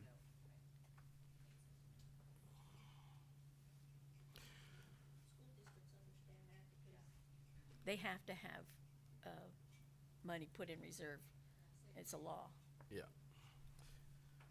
So in classic budget fashion, I've been in lots of organizations and played with budgets, so I sat down at my desk and pulled out my handy-dandy calculator and said, to get it down to 3.5%, we needed to pull off of this budget $1,103,139. I started finding places to pull it. I pulled $500,000 before I got tired of trying to find money to pull stuff, but we may have, if we pulled it, we're down to now 2.6% raised in budget with 2.35 to the entities. I'm gonna probably suggest we need to put the $400,000 back on, because a year from now, we're gonna have a bigger hickey to have to deal with on $800,000. It just makes it worse, and that's not going away. Whether we wanna call it a mandate, an unfunded mandate, or call it whatever it is fact. And there's a few of those that were just things that we have to do whether we like them or not. One was that postage is an interesting conversation right now for all of us, because the federal government doesn't ask us what we think about what they're gonna charge us for postage. As bad as that organization is, I'm not sure I think it's gonna continue to go up. The question I had on that was, are we required to do everything by mail? And before I'm asking rhetoricals sometimes, versus going to electronic conversation. They have to agree to an electronic agreement Yeah. at 1.85. We're having that same conversation in my office with people that are wanting, one of the things we're struggling with, and some out there may be hearing it right now because of the mineral situation, we're doing some bills that we have to do by paper right now for like $2. And so I'm getting a lot of calls saying, I just spent more money sending you $2 than you're gonna get from the $2. And I'm like, yeah, call Austin and talk to them about that, because the law is written the way it's written. And then the training for us was $33,455. That's another mandate. I would take it off right now. And let them, we don't even have the training to do. It hasn't even been written, hadn't been produced. And I don't know that it's gonna happen this year. I would pull that off right now. And that's where I stopped, because other areas where I was looking at was, instead of a 3.5% raise for employees, was to go to a 3%. That gets us another $100,000. And so, when you're sitting there trying to figure out how to nickel and dime a budget down, you go get every nickel you can. That's why, things are only $50,000, but $50,000 adds up whenever you start trying to find nickels. The other one that I had a question about, the three, and I think you may have answered it, but just answer it again. The capital outlay, which is 3,259% raise over the prior year, remind me what that is? $864,900. You know, Brad? That's the generator? Okay, all right. Oh, and the what replacement? PC, okay. Okay. I think by the time I was dealing with this at that time of night, I was like, I probably heard about this generator more than I want to, and I couldn't remember. I think we clearly all agree that we don't need a generator. Oh, I don't know that I agree we don't need a generator. I just wonder why you gotta put it all in 1 year. buy a used one. Well, you, Well, yes, we can go, there's several companies that we could do financing through. GovCap is one of them. But so, as we go through the process, we could do an RFP and we can even do a funding I think model. we should. I mean, I agree with Rick on that completely. Previous board members prefer to pay cash as Um, there's interest and all that kind of fun stuff. You don't have to, it's dollar per dollar is cheaper. It's but- technology, we do it in bonds, we should. Because, yeah, it's an expensive item. Yes, sir. I prefer to pay cash, no doubt about it, but I also prefer to get our budget manageable for the people we're sending our budget to. So, So if we were to spread that out, what would it be? well, I divided it by 3. The first, if you divided it by 3, that we would have 2 years to go on it at based upon the current budget, $553,000 for next year. Divide that by 2 next year, and you spread it over 3 years. But we're also quoting something here that we don't know what the quote's gonna be when it comes back.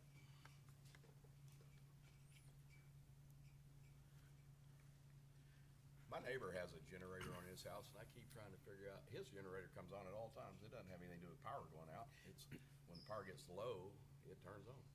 So, because part of it's cost savings. Do we pay the power on this building? Yes. Yeah, so the other way to think about a generator is whether it would lower our overall overhead costs anyway, if we did it the right way. It's gonna be 195 degrees this afternoon. Won't be, but I feel like it. Would it kick on at that point and help us to not have to buy the power You at could that set it point? that way. It's all in the matter of how you set it.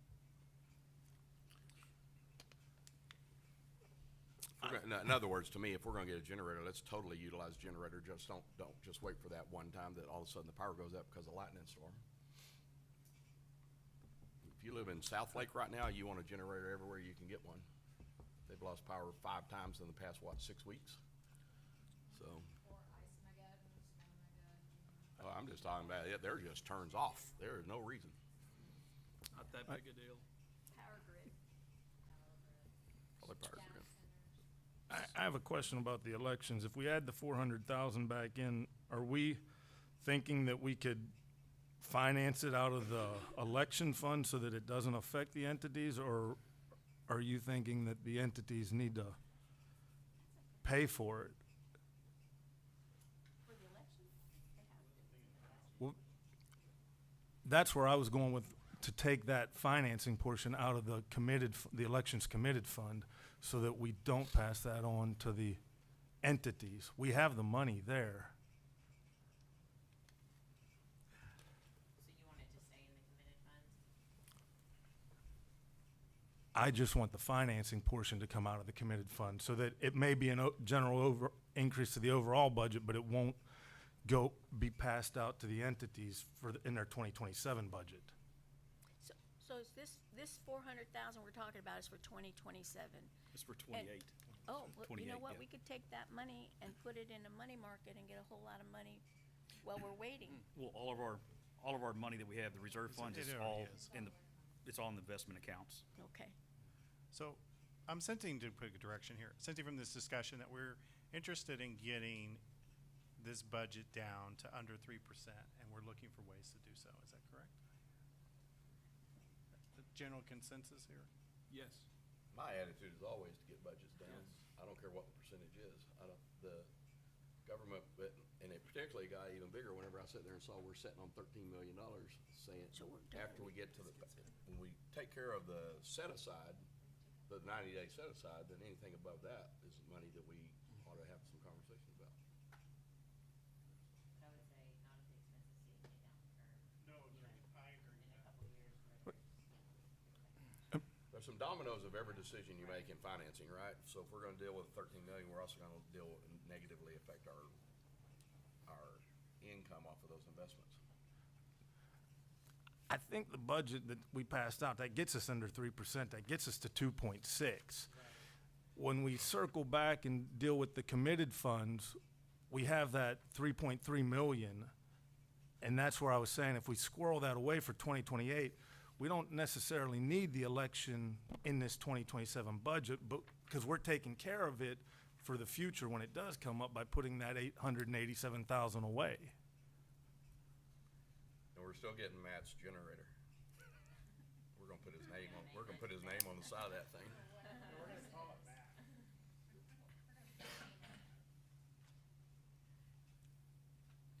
Well, like at the bottom of the budget, there's all the lines that say transfer from. And so currently we have transfer from, which line is that?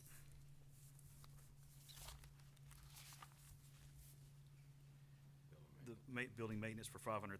And so that would offset the generator cost. So that would basically be paid for out of reserves. The technology committed fund would pay the 250,000 for the replacement equipment. And so that would come out of reserves.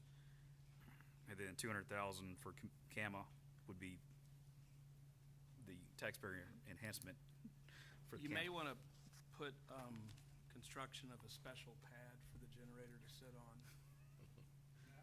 I mean, let's do it right, right?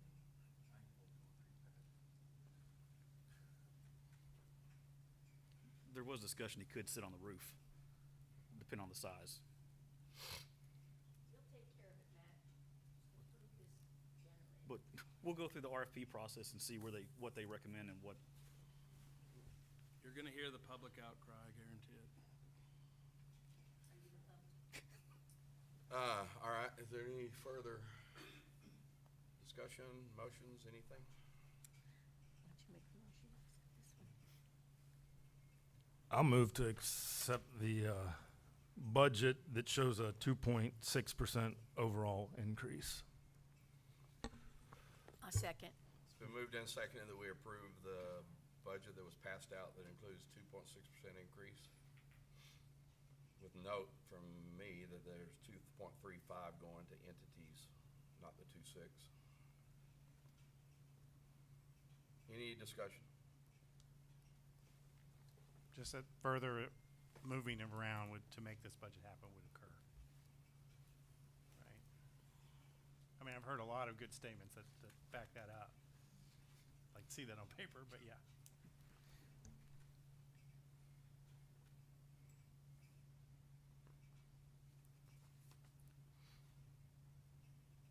This does still include a 3.5%, right? Yes, sir. And I question anywhere else anybody's getting 3.5% in our entities at all. I know in the county it ain't gonna go above 3, and it may not do that. You Was do a this- survey, don't you? Generally, the average was 3%. We've got, I'm guessing, I don't know exactly, maybe 20 responses out of the 70% requesting what they did for increases. The 3.5 came out of the budget committee meeting. It, That was the decision made by the. isn't that also, because it includes, not merit pay, but, yeah. That's all, it's all bundled together, and then we could decide how to do that. So just to summarize, we started at 4.05% with a 3.61 increase to the entities, and we're now settling on a 2.6% with a 2.35% increase to the entities. We're all on the same page. Okay, good. That's what we're talking about. In the, for me to know, what is service incentive? Was that, Longevity pay, based on the number of years service, you get a service incentive pay at the end of the year. And it's just an annual one-timer? It's like a step increase. yeah, it's just a one-time payment. It's like it doesn't change your salary. So what is it, like so many dollars per month you served? $7 for every month. Keeping institutional knowledge in the building? Yes, ma'am. Okay, there's a motion and a second. Is there further discussion? Julie, you ready? Oh, gosh. Where do I go, Joe? Show loading.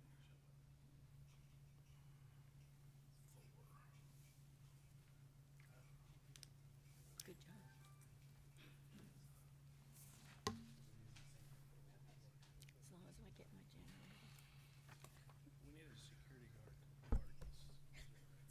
everybody vote? Unanimous, all in favor, it passes unanimously. Okay, thank you. The E, approve the election order, no. Now we need to go back to C, pass resolution to commit unassigned funds to existing committed funds. So, And is that what was reflected on what we just approved, Joe Don? The committed funds aren't included in this. no, we need, that's a separate So- conversation. We can still allocate the funds however y'all care to or choose. So can you pull that slide back up Will your allocation somehow? be in conjunction with what we just passed? Or do we need to modify it?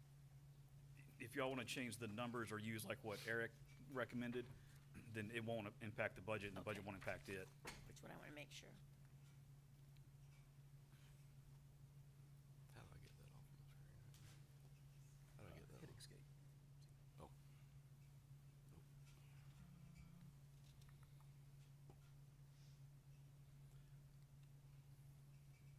The little back here at the top.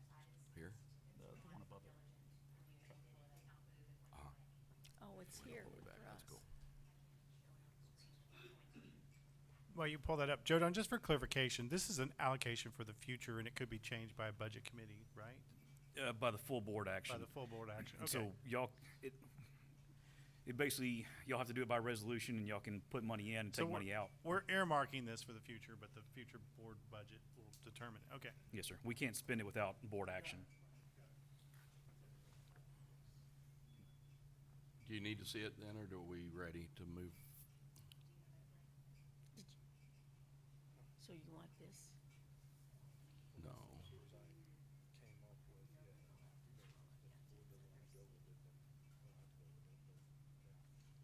Well, what they're saying is this is just to No, not allocate that it one. right now. It can be changed.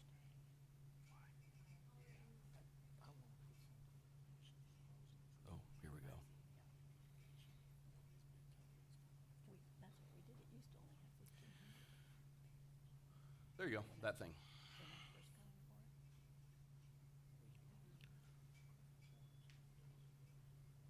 Did we make Matt mad on his generator? Okay, so this thing, what do we need to, we just adjusted it to balance that budget, right? Or to get that budget where we got it? We adjusted this. Didn't we? No, we took stuff out of the budget, the 400,000 we took out. Okay. That was my Because- question. because That's we're right, gonna- it went the other way around. for what Because we're it's gonna be voting on. paid for out of this. Yeah, so he's not asking. Yeah, okay, so on 5C, is there any further discussion or a motion?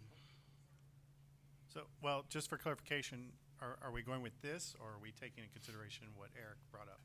I guess that's. What was the question? Are we going forward with what Eric brought up as a suggestion or are we going forward with what's on the screen? Would you mind repeating your? Yeah, go ahead and repeat that, please, Eric. Yeah, so what I did was I moved 200,000 to litigation. I lowered the tech to 1.775. I raised the building to 500. I left election and CAMA alone. And then I added $12,552 to pension for any liabilities that may come up in the future. What do we have for litigation right now? 1.8 million. So that put us at 2 million total. Yeah, if you put 200,000 more in there, 2 million total. Okay. And the man who really looks over that money says he could use the extra money. It's William. So, Mr. Bobbitt, does it go give ahead. you any heartburn to remove the 225,000 out of technology? No, ma'am, because if something comes up, it's always board discretion, so Okay. we could take it later if we had a really good reason enough. for it. Okay. So I'm hearing a proposal to move $200,000 into litigation to make that around 2 million. And then this one is what? Technology at 1,775. 1,775. 1,775 on technology, Building at 500. Building at 500. building at 500, 12.5. pension 12, was it 5, 12.5? 552, okay, yeah. And then everything else is the same. Did we do the calculation just to confirm? It adds up. Somebody will. Just as a follow-up to Ms. Farr's comment, is there any of this that's been proposed by Eric that you have a problem with, Joe? No, sir. Okay. It's y'all's money.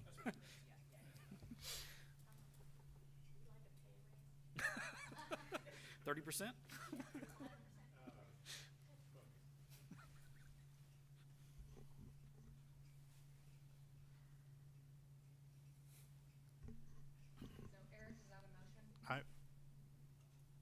Oh, I thought we were waiting for Did it someone add to up? confirm the Okay, it numbers. added up. All right. Okay, go ahead, Eric. Go ahead, Eric. Or I will. All right. I move to allocate 200,000 to litigation, lower the technology fund to 1.775, to move 1.775, to raise the building, move 500,000 into that, move $12,552 into the pension, and leave election and CAMA alone. Second. Correct. Yes. It's been moved and seconded to do all that. Unfortunately, when we moved the item, the option to vote has gone away from this office. Okay, we'll have to vote. We'll have to vote like it's 1999. Any discussion? Comment? Seeing none, all in favor, raise your hand. Unanimous. So for 5C, 5D, 5E, approve the election order for November 3rd, general election for 3 at-large board of directors positions. Before we get to that, on 4D, Chandler did sign up to speak on. Oh, my bad. We already voted on that, but I don't know if Chandler still wants to speak on it, because I missed his name as a comment. I don't know if y'all want to go do that right now. Come on, if you're, yeah. You need to stretch that leg anyway.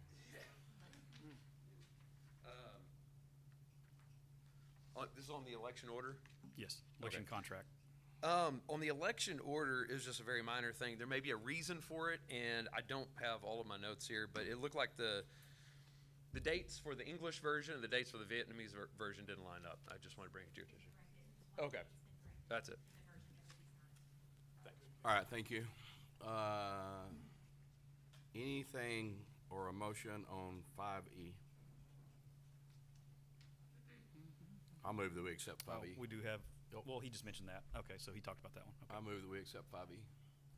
And then it's been seconded. Is there discussion? All in favor say aye. Vote on screen. We got the technology. Why not use it? No.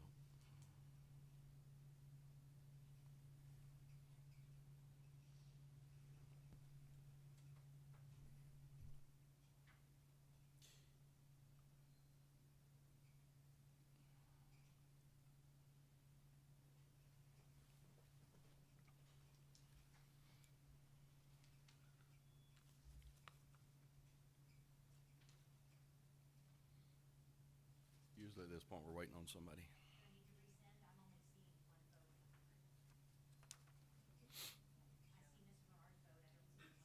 Well, mine, there it is, pass unanimous. Okay.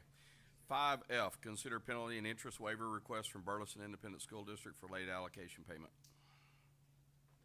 Do we have someone here to present on that, or we have it? They submitted a request. We have to bring those to y'all. Yep. Discussion from anybody? Or motion? I move that we do not accept. It's been moved and seconded that we deny. So any discussion? Hearing none, all in favor, vote on screen, and a vote in favor is to deny. And the second was Ms. Farrar.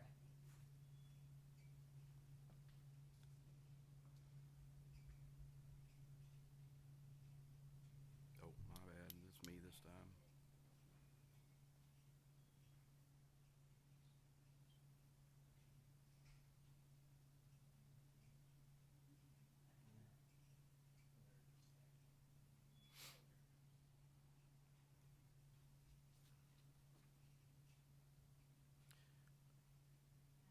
Unanimous. 5G, consider amendments to the TAD Board of Directors policy. Whose is this? Mr. Morris is the chair, but this was a board policy committee of Mr. Morris, Mr. Campos, and myself. Any discussions on the recommendation, on the proposal? They were minor.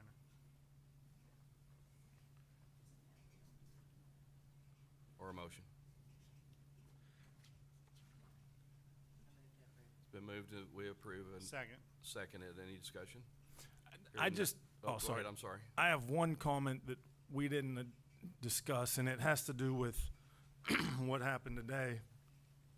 I really would think that if the district could figure out a way to allow people to sign up early rather than the 15-minute window. Online. Yeah. And so it's my understanding that the software doesn't allow it because of the way we go through and allow individuals to speak on each agenda item. So as a board, what can we do to facilitate so that if someone gets caught in traffic, you know, they could have had the opportunity, because several school districts, several cities allow early signups. I sure wouldn't mind if we, if it would help with the technology, if we would have all the public comments just at the beginning rather than by topic. The system would allow that early sign up if we had just one public comment session. I That's what we need to do. advocate for that. Because I know some school districts even request that by 3 o'clock the prior day, you have registered to speak. Just a piece of history on this one. If you'll remember, those of you who weren't here whenever I started, we did used to do only public comments at the beginning, and I decided I think that we ought to hear from the public as on topics of the time. You get 3 minutes. If you have 5 really important things on there, they still only have 3 minutes to talk about 5 issues, whereas right now they would have an opportunity to talk. However, I'd be willing to go back. I just think we got to be very open in how they can sign up. But I also, it was maybe the last meeting, I don't remember what it was, where when you get here and you're sitting out there in the audience and you're hearing us talk some way about it and then pop up and say, hey, I want to say something about that, that's where we're like, we just can't allow it. It's our meeting at some point to have a conversation, not everybody's meeting. And so that's what got us where we are today. And so, but I'm open for it. Yeah, I move that we go to, speakers get to speak at the beginning of the meeting. This is real typical. I liked what Rick did, but if this is gonna help technology-wise and unfrustrate some people out there that weren't aware of the sign-up period, I move that we go to public comments only at the beginning of the meeting. And have to pre-sign up before the meeting starts. That's right. Yeah, Up until the meeting starts. yeah, absolutely. The software defaults to midnight the night before. There's no way to change it. I've talked to their development people. The cutoff has to, if to use their speaking feature, we have to agree that they can't sign up past midnight the day before the meeting. That doesn't mean we couldn't take another format. It's just that then during the meeting, we would have to integrate the 2 formats for you all who are recognizing the speakers. So the system we have where they can come in and register here in the back before the meeting starts, can we increase that to like 20 minutes or 30 minutes before the meeting starts? When Yes. do you open the doors? The board policy previously stated that the doors weren't open until 15 minutes prior, and then that was taken out, but the practice remained. So we can do whatever you guys want to do with that. Or So we could scoot the sign-up kiosk out into the lobby. That way, Right. at 8 o'clock, when people walk in the building, they could start signing up. But once they come in here, the kiosk wouldn't be in this room. And so, And that would give them at least an hour. We open at 8, meetings are at 9. And They'd they have an still hour. to could sign. register online up to midnight the night Yes, before. it would just be on Mr. Bobbitt and Mr. Barnes to integrate those 2 systems. So Mr. Bobbitt has on his screen anyone who signed up on the kiosk, and Mr. Barnes and Mr. Bobbitt would have access to the other one, and we would just have to integrate those in real time. So it's a solution. We kind of do that now. I get slugged in this arm when I miss something on that back screen. So, go ahead.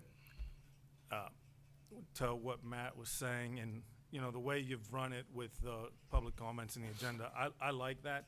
Would you be opposed, or would the board be opposed, since we are taking away from some speaking opportunity, if we change the 3 minutes to 5 minutes?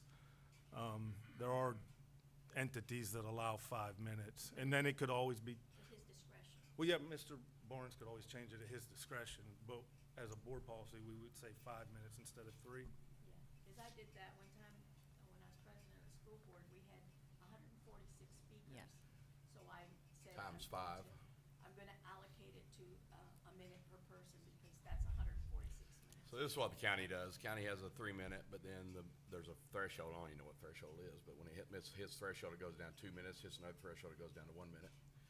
Speakers, and people really don't like it. However, our last meeting lasted 6.5 hours, even at 1 minute. So, I do like your Having spoke in public comments before in a couple of the different municipalities around here, 3 minutes is the right number, it's my opinion. It's just come prepared, and 3 minutes is the right number. And that's kind of the standard. I would rather not go away from the Well, standard. he could make exception when we have a public comment issue, where we have to open it up for public comment for a specific item like we just did. In those cases, he could make an exception, but it's always at the discretion of the chair. Agreed. I do like Eric's idea of raising the threshold to 5 minutes if we're eliminating them being able to speak on each topic. I do have a little bit of concern eliminating that, because I know I've seen in past or heard from people that appreciate that we do that. So if it's raised to 5 minutes, you could still lower the threshold, correct? Now, you couldn't, if it's set at 3 minutes, you're not gonna go up to 5 No, minutes, he so. can. The chair Oh. can raise it to Increase? 5 minutes. Yeah, let's give the chair the No. flexibility. It would, Yeah. The ability to speak in increments of 3 on each item would still exist compatible with the software if you wanted to leave it that way. So someone could, for example, get up during public comment time and they would have signed up to speak for 2 items, and you could start the timer over and have them speak for each one of those. It's just that the software doesn't allow them to do that just before each item. It only allows it during that public comment time. I'm open to do it however y'all want it done, so you tell me. I like 3 minutes. I like 3 personally, but That's a long time, really. I mean, if you're a speaker and you have to give a presentation, 3 minutes is a long time. If you give, Chandler's not here, so I can give him a dig, because he would take the 10 minutes if you give him 10 minutes. yeah, that is factually true. Okay. So I move we go to 3 minutes at the Was there a beginning. motion already or no? There is a motion, well, Matt no, moved. but. Just wanted to clarify. So right now, what I think you guys are saying is that you would like to pass as presented, but amend to accommodate an online sign-up until midnight the night before the meeting, and in-person kiosk sign-up in the lobby for the hour before the meeting. Okay. Is it up to 10 minutes before the meeting? We should clarify this, because some people will show up and, I say till the meeting starts, that's what we Yeah, Fair up enough. to the meeting begins. When the Fair enough. meeting's called to order, yeah. yeah, and they can speak one time throughout the meeting, correct? yes. Does everybody understand the motion now? And there's a second, right, already? We have a motion from Ms. Farrar and a second from Mr. Campos. Okay. Any further discussion then? Hearing none, all in favor say aye. Oh, wait. I'm sending the vote. Use your thing.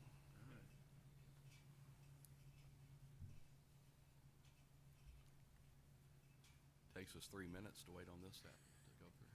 4.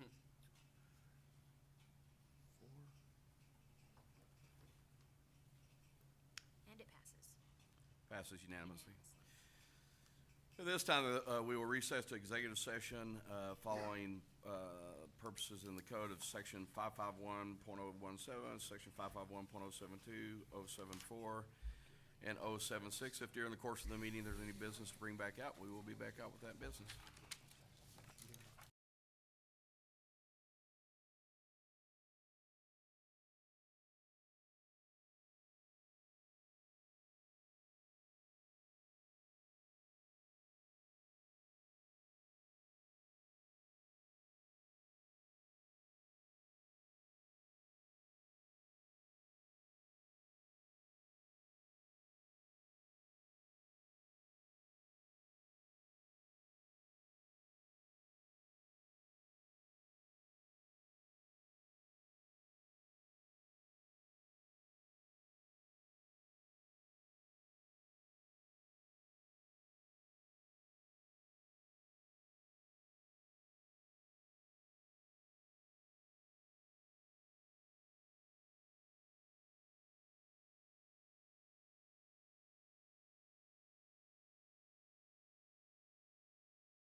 No business came out of the executive session. No further agenda items. Entertain a motion to adjourn. It's been moved. Seconded. All in favor say aye. All Aye. opposed, motion carries. We're adjourned. There you go.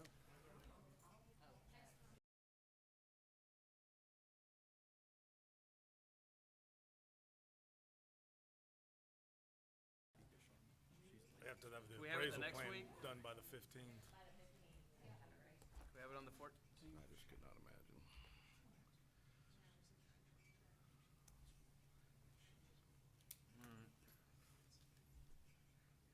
Oh, can we attend virtually? We can.